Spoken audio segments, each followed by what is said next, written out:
Welcome to our channel.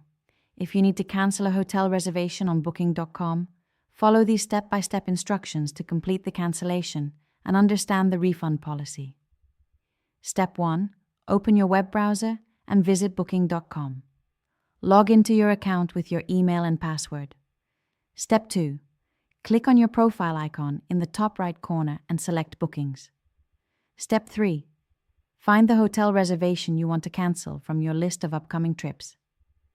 Step 4. Click on the reservation to view its details, including the cancellation policy and refund eligibility. Step 5.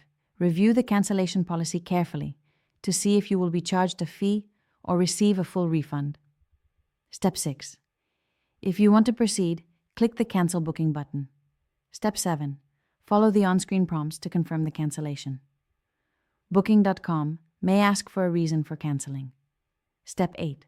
After completing the cancellation, check your email for a confirmation message from Booking.com.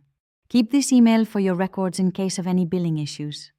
Don't forget to like this video and subscribe to our channel.